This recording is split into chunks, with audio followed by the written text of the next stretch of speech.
mandating the council to attend ethics class, which has no power to do. The mayor is further misguiding the public by stating in May 15th press release, there exists a tremendous mistrust of the city government by a large segment of our population that complained at the level to generate a state audit. The 213 complaints came from 0.39% of the city total population. Number two, the city has failed to provide adequate internal audit processes that would allow it to defend its position with competence and factual evidence. The city did not provide adequate internal processes as evidence in response to the auditor, which was agreed upon the council. Three, the governance in Rocky Mount has far too long dealt in a perceived secrecy and behind closed door process. Who knows about the perception or the secrecy behind the closed door process? The next, dividing the city before the audit was released, indicating sources, what events would occur before things happen and happening and information was documented via social media. There's an appearance of collusion. The announcement to the media after the audit was released. Further, Woods have retweeted all articles and interviews of the official state auditor Twitter page that the mayor has tweeted regarding the audit. So at this time,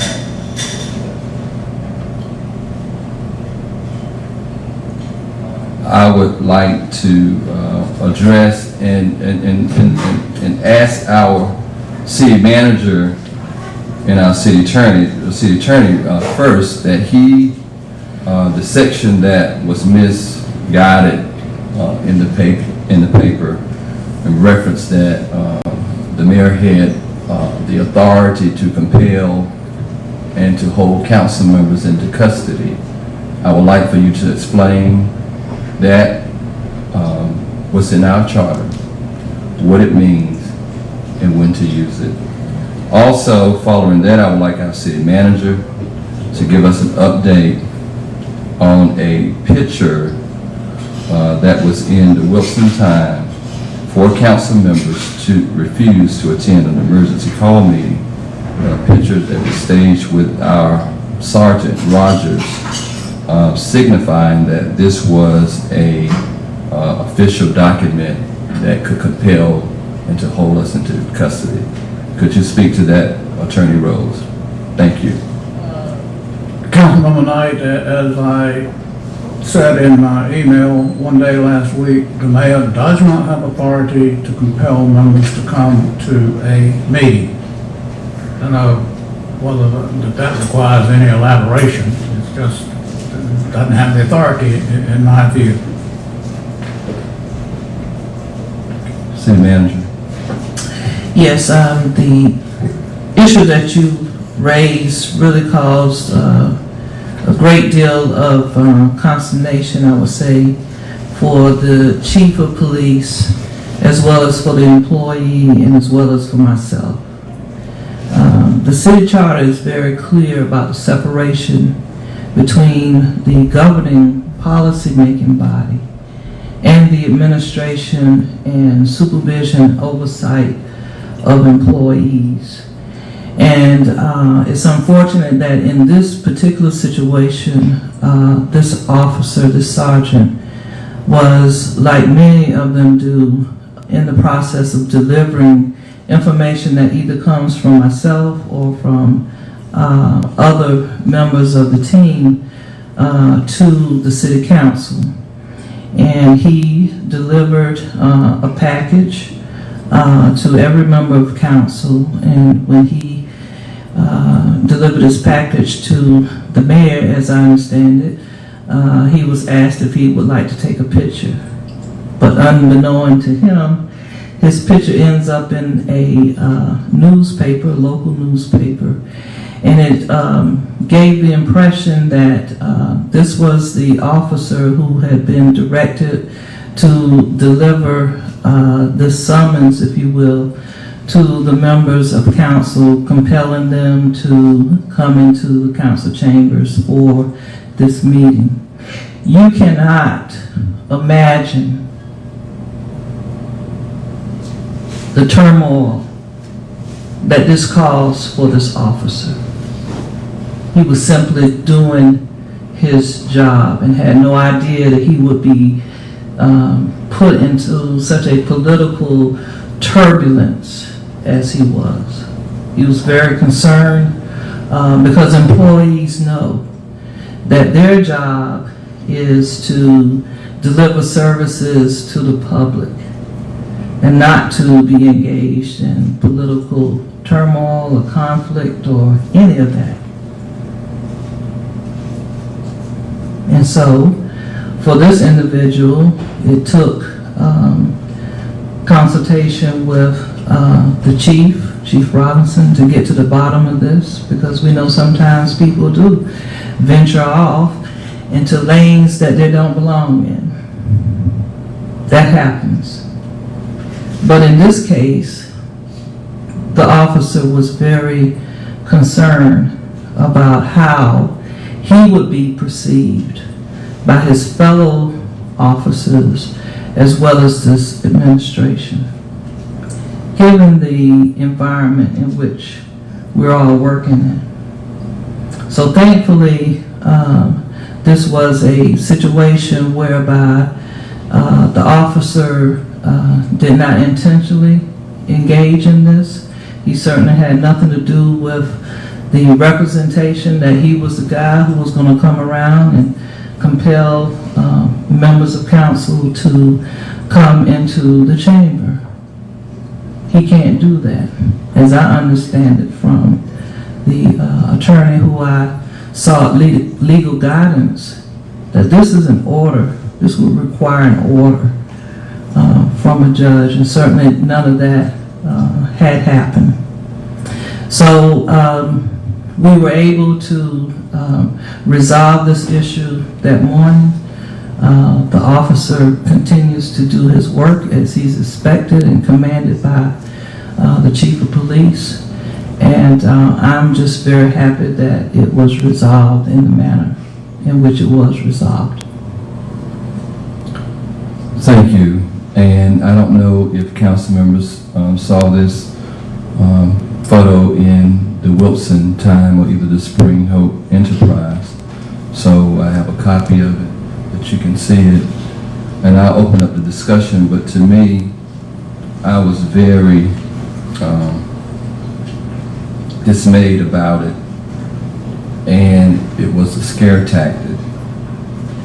And it reminds me of when people were implicated, tried, and hung and killed without due process. And to me, when you take the law and misconstrue it, it's very disheartening. And I didn't like it, and it's a form of intimidation.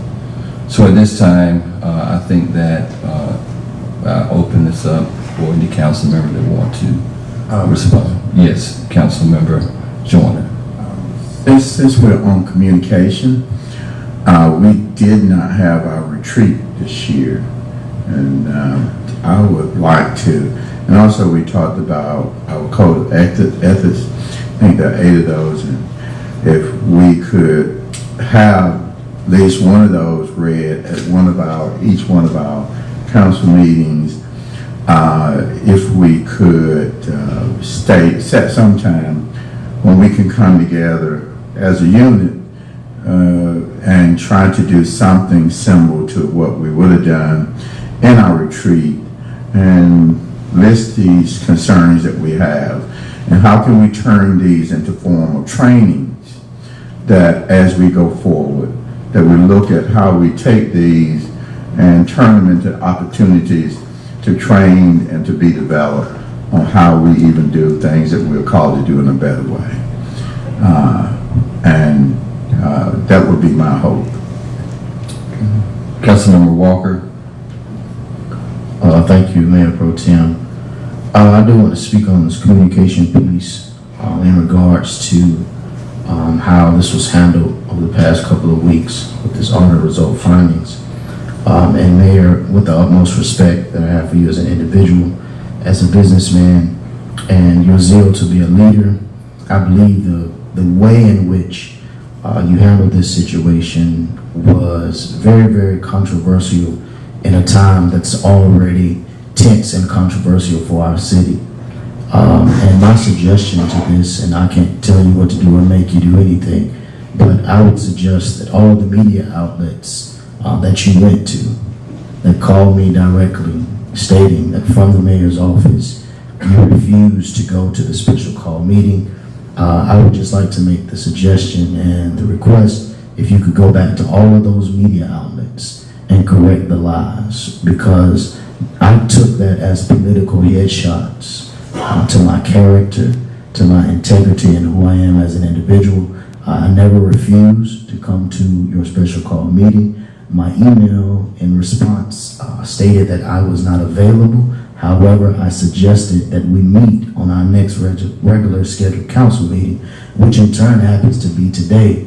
And I felt like doing that was the best mode of communication, not because I had the solution or not because I suggested it, but because I knew it would be a time that we will all be together anyway, and we could just arrange the timing. I made those suggestions in hope that we could have a collective agreement on when we could all meet, when it would all be acceptable. Again, like I said, I respect your zeal to want to jump ahead as a leader, but I think what it did was it caused more division and more controversy in a time that's already controversial. So I'm just asking that you would clear that up with the media that called me over the auditor received 200 plus calls, and I know in 2 days I received over 200 plus calls, and some citizens weren't even Rocky Mount citizens.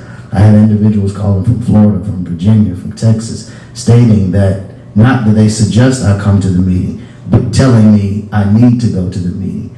And I found it as a threat to myself, to my family, and again, I took it as a political headshot, and I'm just asking that you would clear that up in the media and all the media that you went to with the lies. And again, as far as going to the Spring Hope and the Wilson Times, I think that just gives our city a bad name for surrounding cities. The Rocky Mount Telegram was the last media outlet to pick it up.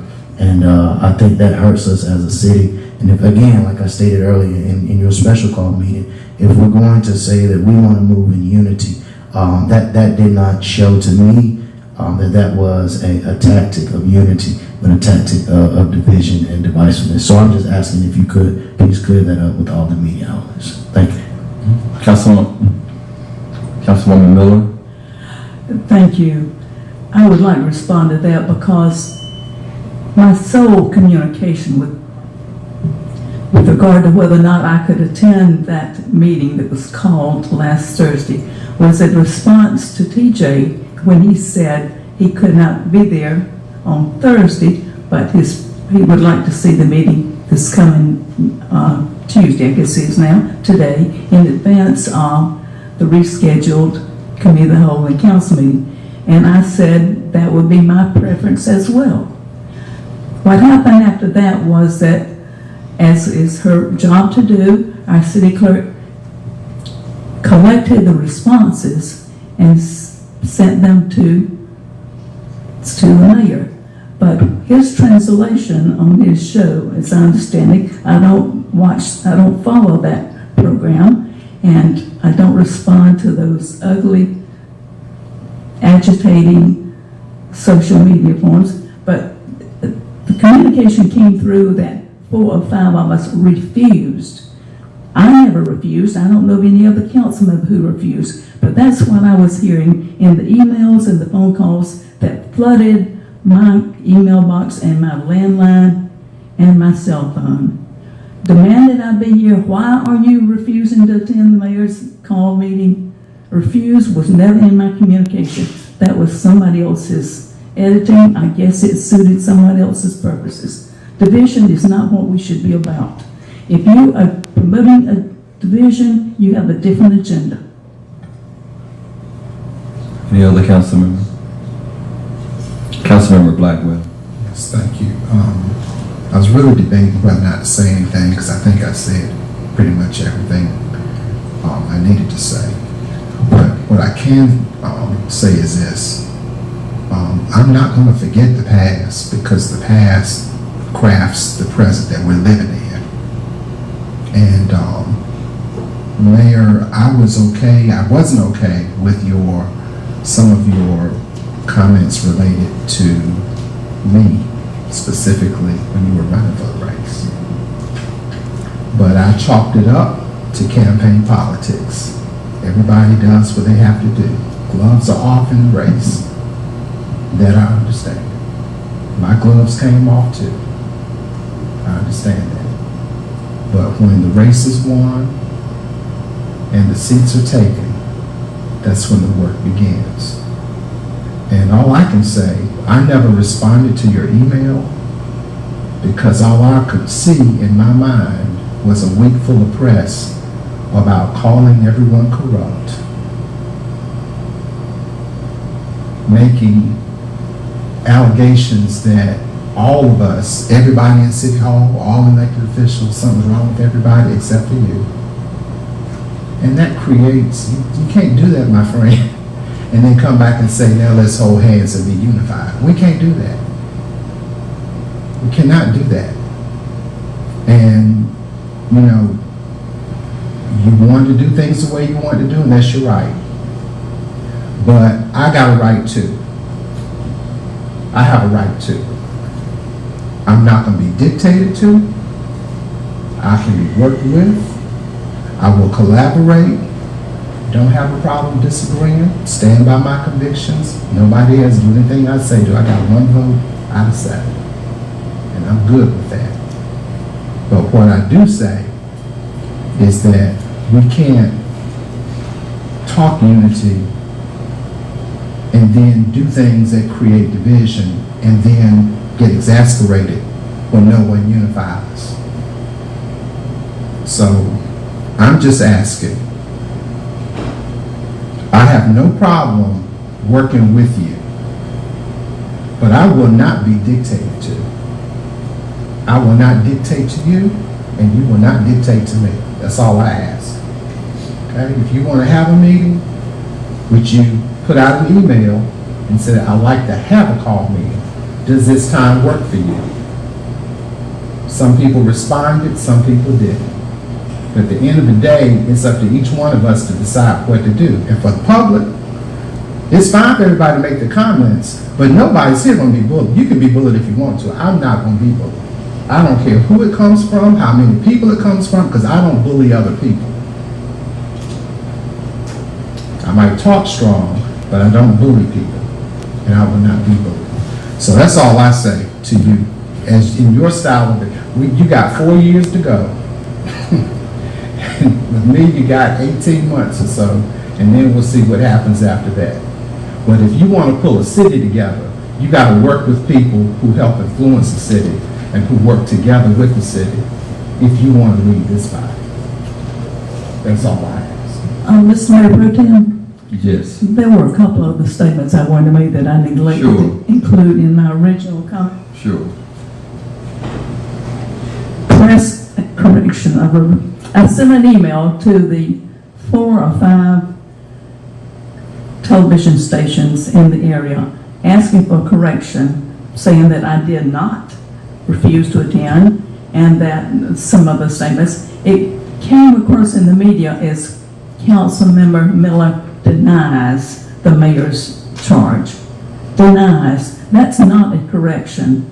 A correction is to say that was an error when we reported that. It was untrue. Not she denies. That doesn't clear up anybody's record. And furthermore, with regard to this contract with the city, ever since I've been on council, since 2002, WB and I have served on the Transportation Advisory Committee. That's the state kind of committee. You have to do a statement of personal interest, listing all of your investments, your property, and that of your family members, whether they live with you or not. So that has been done every year, and it's submitted under oath, and I believe it's at the state's website. Any citizen can reach out and get that. So to imply that we're all corrupt and that we need to find some kind of sound and ethics statement, when we're doing that already, as we serve on other organizations. I've served on any number of nonprofit boards in which I sign a statement of ethics and non-conflict and so forth. Let's pull together and not tear the city apart, please. Mayor Pro Tem. Sure, Councilman Daughtry. Thank you. I'd have to say that again, and I'll repeat what I said in the earlier meeting. You know, we talk about the press release without a city council approval, press conference without city council approval.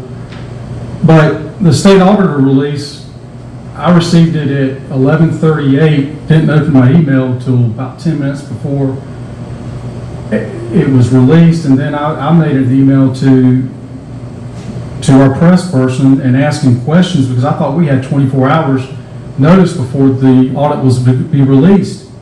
And it was news to me that we were going to do a press release there, and I had not even seen the press release. So I think I think we've got a double standard going on when we're up here talking.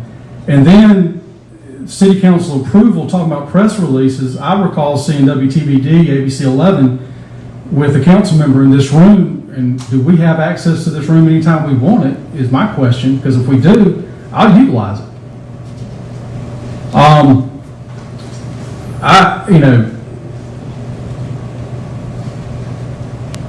We talk about unity and so forth, and I can recall sitting in here talking about utilities when COVID-19 came around. It was before the governor even put forth anything. And I was told, I hope you have a heart. All I was asking for is accountability. And to imply that I don't have a heart is repulsive. So I think, again, we have a double standard. Because if you want unity, you've got to speak with unity. And I do agree with the mayor's contract. I think we should. I think there's enough questions in the public on this body that we have to prove to the citizens of Rocky Mount, North Carolina, that we're above reproach and above board. And I agree with the mayor and the contract. In fact, I signed it and have no problem signing it. And I would encourage everybody else. And like Councilwoman Miller, I'm on the state board. You can go to State Ethics Department right now and download my past 6 years. I have no problem with it. I'll show you my utility bills. I have no problem with it. I don't think any one of us up here should have a problem with it, because there is a lot of doubt out in the community over this body. Like it or not, it's the fact.